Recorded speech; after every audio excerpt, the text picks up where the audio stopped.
Hello दोस्तों, Hindi audio book knowledge में आपका स्वागत है।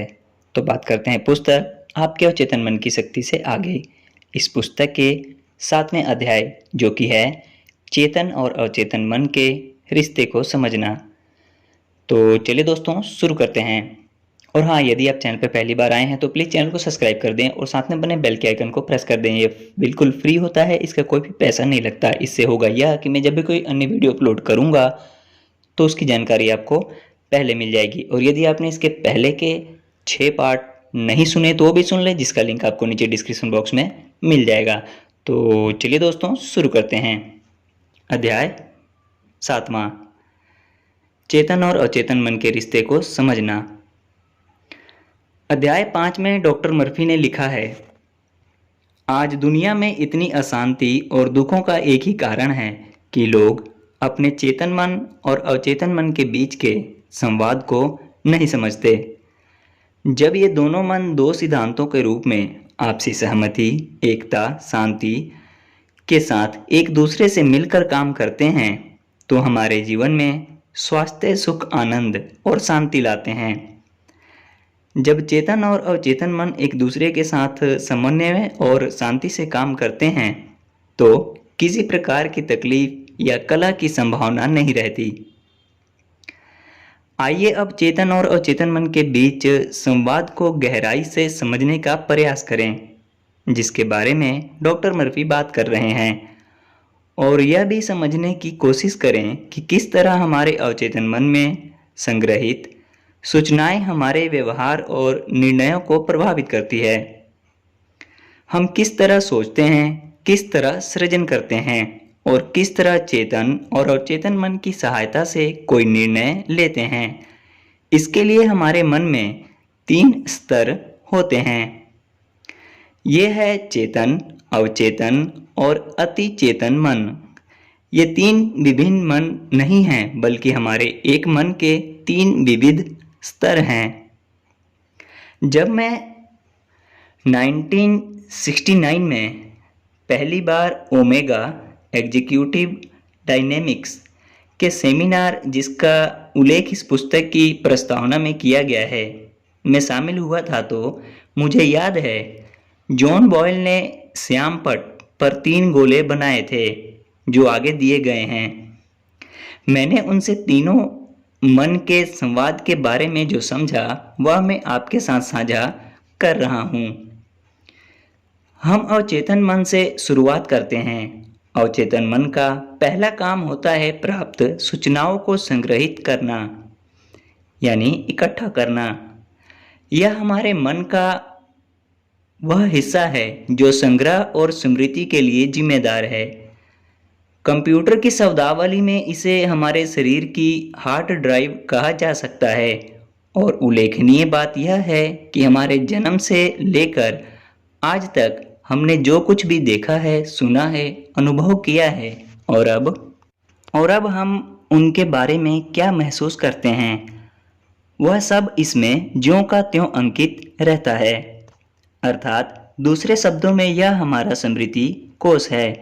और हम जो कुछ भूल जाते हैं वह भी कुछ रसायनों की मदद से या सम्मोहन से याद दिलाया जा सकता है। कई मनोचिकित्सक सम्मोहन का प्रयोग बचपन में लगे उन मानसिक आघातों को जानने के लिए करते हैं जो बड़े होने के बाद भी किसी व्यक्ति के डर या नकारात्मक व्यवहार की वजह बने हुए होते हैं।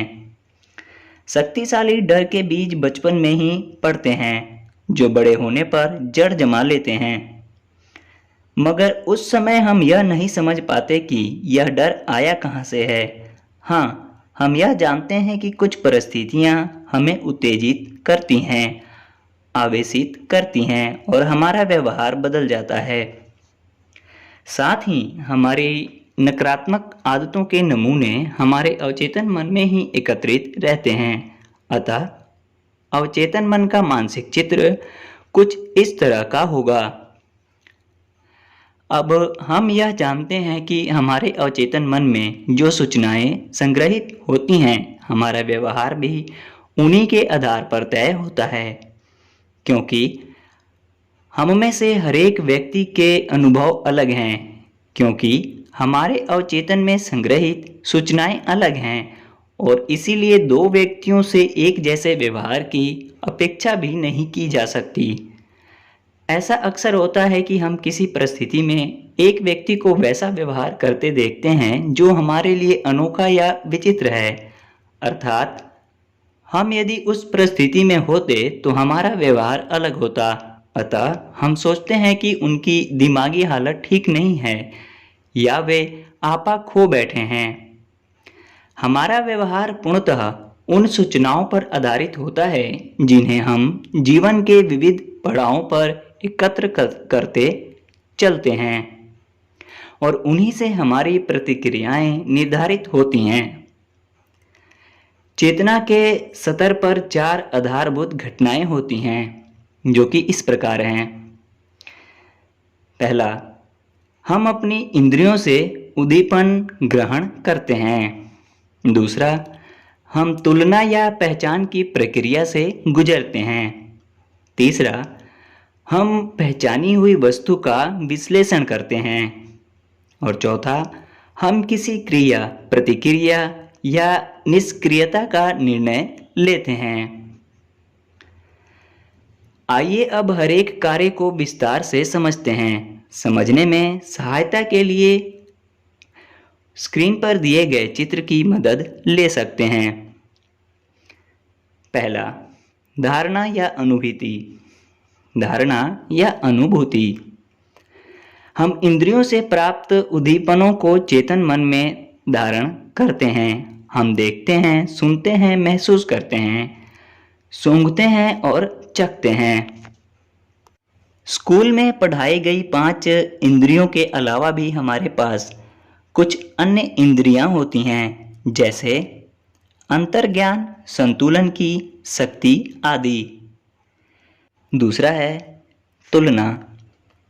हम धीरे धीरे अपने अवचेतन में जाकर पहचानने का प्रयत्न करते हैं कि हम किसकी अनुभूति कर रहे हैं। क्या वह एक कार है, हवाई जहाज है, नाव है, पक्षी है, हाथी है, किसी तरह का भोजन है, कोई दोस्त है, कोई दुश्मन है, या कोई ऐसी वस्तु है जिसके बारे में हमारे पास कोई भी सूचना नहीं है। तीसरा है विश्लेषण। एक बार हम सूचनाओं को पुनः प्राप्त कर लेते हैं कि हमने किसकी अनुभूति की है, फिर हम अपने आप से पूछते हैं, क्या यह अच्छी चीज़ है, बुरी चीज़ है, क्या कुछ ऐसा है जो हमें खुश रखेगा, दुखी बनाएगा, सहज असहज आदि।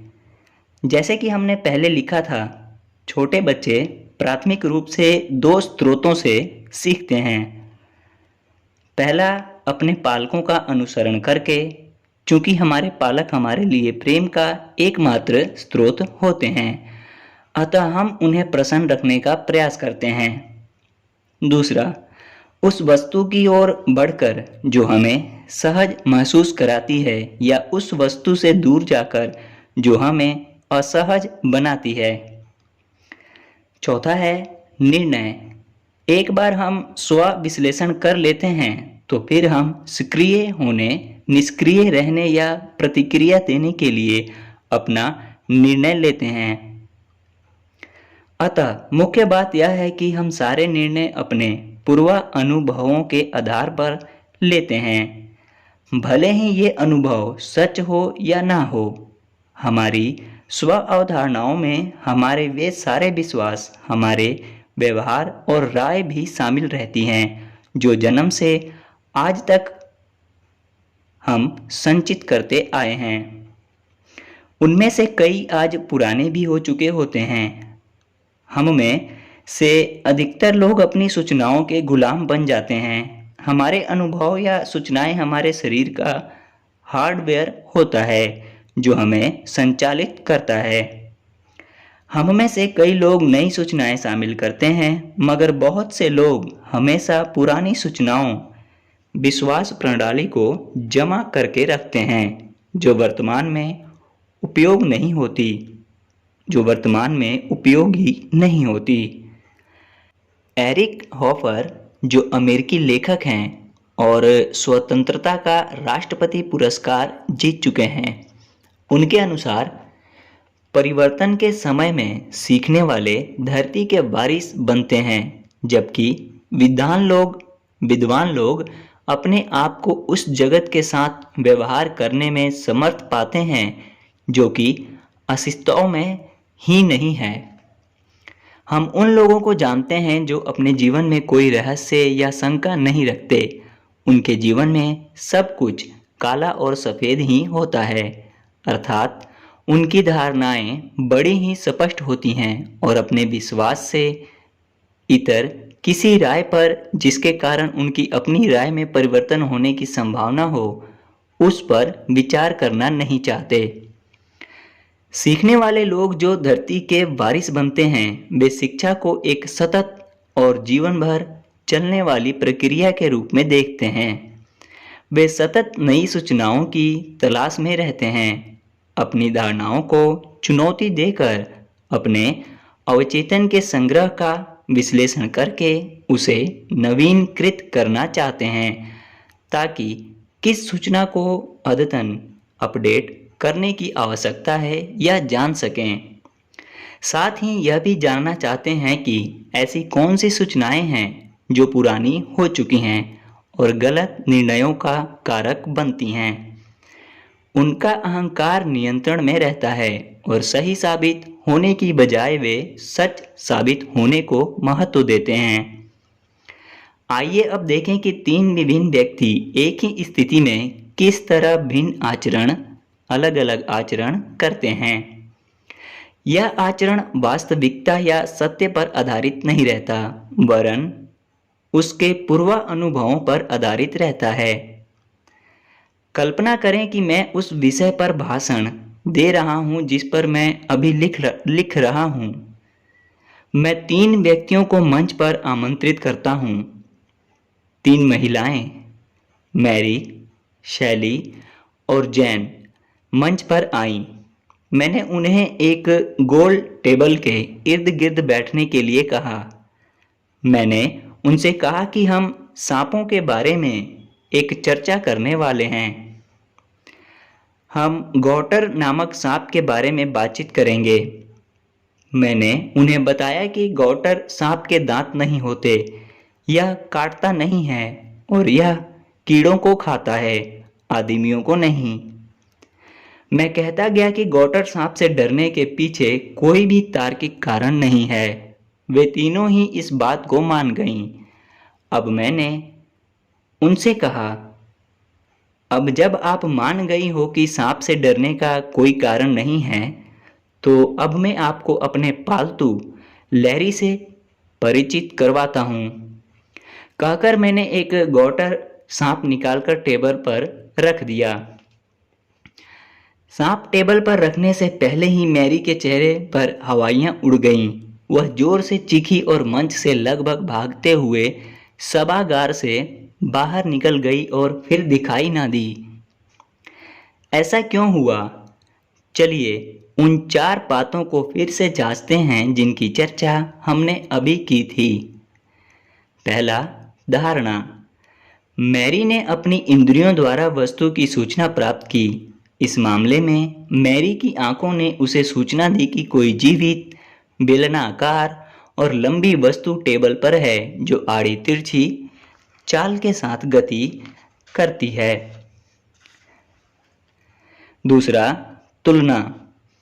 आंखों से प्राप्त सूचना की तुलना मैरी ने अवचेतन मन में संग्रहित स्मृति से की, पुरानी यादों से यानी। वहां उसे तुरंत यह सूचना मिली कि यह वस्तु सांप है।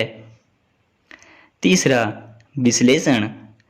जब मैरी ने उस वस्तु के बारे में यह जानना चाहा कि यह वस्तु उसे आनंद प्रदान करेगी, सहज बनाएगी या तकलीफ देगी, तो उसे यह जानने में केवल कुछ नैनो सेकंड का समय लगा और उसके अवचेतन मन में बचपन की पुरानी घटना उभर आई, जब नन्हा जिमी जैनसन सीढ़ियों पर उसके पीछे भाग रहा था और उसके हाथ में गौटर सांप था। उसने वह सांप मैरी की पीठ पर फेंक दिया। उस समय मैरी ने जीवन भर के लिए यह निर्णय ले लिया कि वह कभी भी सांप के करीब नहीं जाएगी। यहाँ तक कि यदि वह कोई फिल्म देख रही हो और उसमें सांप आ जाए तो भी वह या तो अपनी आंखें बंद कर लेगी या कमरे से बाहर चली जाएगी। इस बात को समझने की कोशिश करें कि केवल जीवित वस्तु ही नहीं वरन किसी पत्रिका में छपा चित्र या फिल्म का कोई दृश्य भी असहजता और भय का कारण बन सकता है, और यह डर भी किसी तात्कालिक परिस्थिति के कारण सांप टीवी से बाहर निकलकर मैरी पर झपटने की तैयारी में हो, नहीं वरन भूतकाल में घटी किसी घटना के कारण अवचेतन में बनी अवधारणा के चलते उत्पन्न होता है। मैरी के व्यवहार की आलोचना करने से पहले हम सब यह भी विचार करें कि हमारे मन में भी सांप की किसी अवधारणा के रूप में बसा है और हम भी किसी परिस्थिति में ऐसा व्यवहार कर सकते हैं जो दूसरों को असहज या अस्वाभाविक सा लगे। चौथा, निर्णय। यह बिल्कुल स्पष्ट है। अपने विश्लेषण के आधार पर मैरी यह निर्णय लेती है, ठीक है साथियों, मैं यहाँ से बाहर जा रही हूँ, और वह हल्की सी चीख के साथ 40 फीट के गलियारों में लगभग दौड़ती हुई चली जाती है और इमारत से बाहर किसी पब में जाकर रुकती है। अब देखते हैं कि इसी परिस्थिति में सैली किस तरह प्रतिक्रिया देती है। सैली का बचपन खेतों में बीता, वहां जानवरों के साथ ही पली बढ़ी। उसे जानवरों से प्यार है, और आप जानते हो उसका प्रिय जानवर कौन है? हाँ, बिल्कुल सही, सांप। सैली के पास ब्राजील का अजगर है जिसे वह बेखौफ अपने घर में रखती है। अतः सैली भी मैरी की तरह ही निर्णय लेने के पहले उन सब प्रक्रियाओं से गुजरी। पहला, उसने अपनी इंद्रियों द्वारा उस वस्तु को धारण किया। दूसरा, तुलना द्वारा उसने पहचाना कि यह सांप है। तीसरा, उसके द्वारा किया गया त्वरित विश्लेषण उसे यह बताने में सफल रहा कि इस वस्तु से उसे प्रसन्नता और प्रेम की अनुभूति होगी। चौथा, इस आधार पर उसने निर्णय किया कि वह आगे बढ़ी और उसने सांप को उठा लिया, सहलाया, उसे चूमा और वह सब किया जो सांपों से प्यार करने वाले लोग करते हैं। अब जेन की बात करें। जेन इस सारे वाक्यों से भौचक थी और शायद सोच रही थी कि वह मंच पर क्यों आई। उसने ना तो सांप को देखकर उत्सुकता या प्रेम का प्रदर्शन किया, ना वह सांप से डरी। वह सारा समय निष्क्रिय सी खड़ी रही। इस तरह हमारे पास 3 भिन्न व्यक्तियों के उदाहरण हैं जिन्होंने एक ही परिस्थिति में अलग अलग व्यवहार किया, और उनका यह व्यवहार वास्तविक परिस्थिति पर आधारित नहीं था वरन उन अनुभवों पर आधारित था जो उनके अवचेतन में पहले से संचित थे। संक्षेप में कहें तो आप और हम आज जो निर्णय ले पा रहे हैं वे इसलिए नहीं कि हम असाधारण क्षमता के मालिक हैं, वरन हम अपने उन पूर्वानुभवों के आधार पर ही कोई निर्णय लेते हैं जिन्हें हमने भूतकाल के अनुभवों या घटनाओं के माध्यम से प्राप्त किया है। ऐसा कितनी बार हुआ होगा कि आपने अपनी धारणाओं, विचार, व्यवहार आदि का अध्ययन और विश्लेषण किया हो और उनमें से किसी के बारे में भिन्न रूप से सोचने की या किसी को बदलने की चेष्टा की हो। दिक्कत यह है कि अधिकांश लोग यह जानते ही नहीं हैं कि यह बदलाव कैसे लाया जा सकता है। वे अपना स्व आकलन करते समय स्वीकार करते हैं कि मैंने फला के साथ अच्छा व्यवहार किया या उसके साथ बुरा व्यवहार किया, और अपने व्यवहार में बदलाव किए बिना एक से रास्ते पर चलते हुए थके से जीवन बिताते जाते हैं। उनका व्यवहार किसी रोबोट या यंत्र मानव के समान होता है जिसका हर काम पूर्व निर्देशित हो, यानी चेतन मन सतत अवचेतन मन को निर्देश देता रहता है। हमारा अवचेतन मन हमारे सेवक के समान आचरण करते हुए सप्ताह के 7 दिन और 24 घंटे हमारी सेवा में लगा रहता है और हमारे चेतन मन द्वारा दिए गए निर्देशों का पालन करता है। अभी हमने जो कहा उसे फिर दोहराते हैं। हमारा अवचेतन मन हमारा सेवक होता है जो दिन रात हमारी सेवा में उपस्थित रहता है। यह निरपेक्ष होता है और हमें यह नहीं बताता कि हमारा निर्णय सही है या गलत। यह केवल अपने मालिक अर्थात चेतन मन द्वारा दिए गए निर्देशों का पालन करता रहता है। अध्याय 1 में जहाज के कप्तान और उसके चालक दल का उदाहरण याद करें।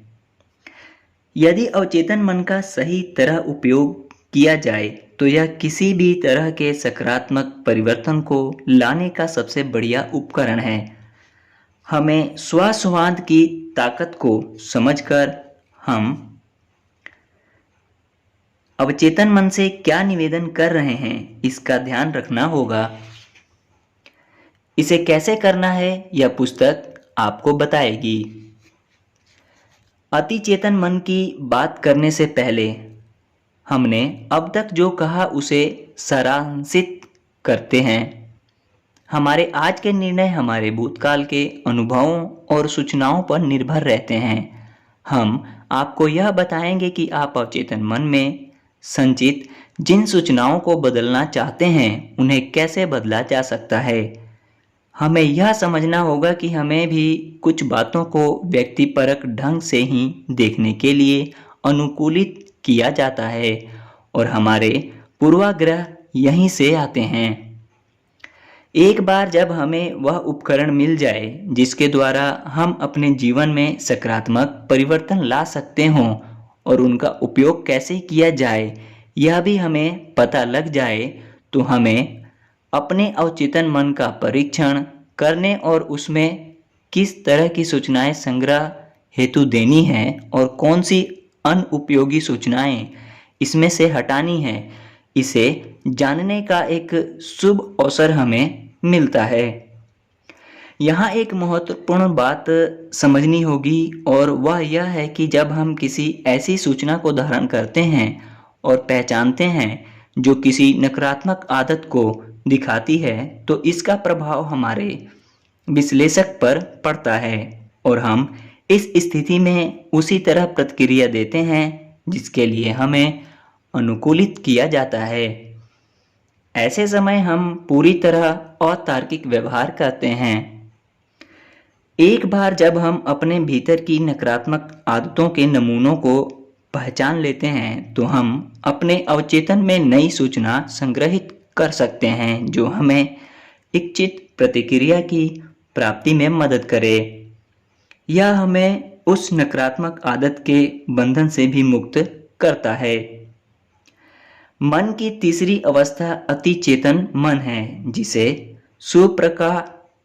सुप्रकाशन कहते हैं जिसका अर्थ है चेतना के परे। इसे ध्यान रखें कि डॉक्टर मर्फी अति चेतन मन का संदर्भ नहीं देते।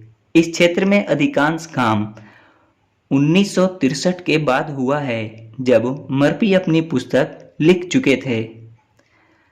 अति चेतन मन आपके जीवन में बड़ा महत्वपूर्ण स्थान रखता है, अतः रचनात्मक रूप से समस्या समाधान की इस चर्चा में उसका उल्लेख करना बहुत जरूरी हो जाता है। अध्याय 13 में हम इसके बारे में कदम दर कदम सविस्तार बात करेंगे और मन के इस क्षेत्र को समझने का प्रयास करेंगे। अति चेतन मन हमारी समस्त रचनात्मकता का स्रोत है। यह वह स्थान है जहाँ से हमें अत्यधिक प्रेरणा और रचनात्मक समाधान मिलते हैं। यह वह स्थान है जहाँ हमारी सारी समस्याओं के हल छिपे रहते हैं। प्रतिभाशाली व्यक्ति अपने मन के इस हिस्से का बखूबी प्रयोग करना जानते हैं। जब हम सकारात्मक ढंग से अभिप्रेरित होते हैं तो अति चेतन मन हमारी प्रेरणा और मुक्त ऊर्जा का अप्रतिम स्रोत बनकर काम करता है। अगले अध्यायों में हम इसके बारे में विस्तृत चर्चा करेंगे। सारांशित करें तो हमारे मन के 3 हिस्से चेतन, अवचेतन और अतिचेतन होते हैं, जो सतत आपस में संवाद करते रहते हैं। मगर जब तक हम इनके बारे में संपूर्ण जानकारी नहीं रखते और ये आपस में संवाद किस तरह करते हैं यह नहीं जान पाते, तब तक हमारा जीवन उसी बंधे बंधाए ढर्रे पर चलता रहता है, जिसमें हम कुछ क्षेत्रों में अच्छा प्रदर्शन करते हैं, कुछ क्षेत्रों में खराब प्रदर्शन करते हैं, और इस तरह हमारा जीवन कहीं अनियंत्रित से नियंत्रित होता रहता है और हम एक जैसी गलतियां लगातार दोहराते जाते हैं। मगर इस पुस्तक का यह वादा है कि एक बार आपने यदि इन तीनों मनों के आपसी रिश्ते और संवाद की प्रक्रिया को समझ लिया, साथ ही अपने पुराने विचारों और अनुपयोगी धारणाओं को दूर करने तथा अपने लक्ष्यों को प्राप्त करने के लिए आवश्यक विचारों को इस संवाद में शामिल करने के लिए दिए गए उपकरणों और तरीकों के प्रयोग को भी समझ लिया, तो यह तय है कि आप अपने जीवन का नियंत्रण स्वयं कर सकेंगे और इसे अपनी इच्छा अनुसार दिशा दे सकेंगे। आपको किसी असहाय की तरह जीवन बिताने की आवश्यकता नहीं होगी। हम अपने चेतन मन में उपस्थित धारणाओं के द्वारा अपने, दूसरों के बारे में और दुनिया के बारे में अपनी वास्तविकता का, अपनी राय का निर्माण करते हैं। हम अवचेतन की दया पर निर्भर नहीं हैं, ना ही किसी रहस्यमयी बल के अधीन हैं। हमारा चेतन मन ही हमारे अवचेतन मन की सभी गतिविधियों को नियंत्रित करता है और हमारी आंतरिक शक्ति पर इसका नियंत्रण रहता है।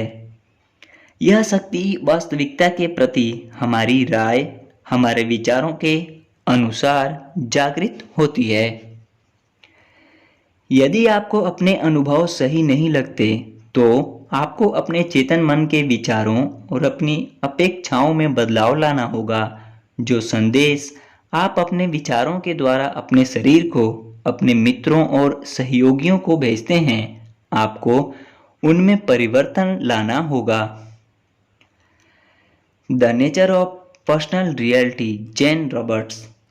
और अब चलते हैं उपकरणों और तकनीकों पर, जो कि अध्याय 8 में समझेंगे।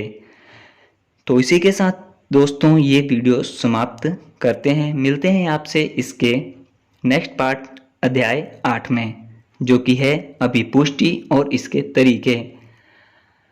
तो जानकारी अच्छी लगी तो अपने दोस्तों में, मित्रों में, प्रियजनों में शेयर करें, लाइक करें, कमेंट करें, जो भी आपका दिल चाहता हो। तब तक के लिए धन्यवाद। ध्यान रखें अपना और अपनों का।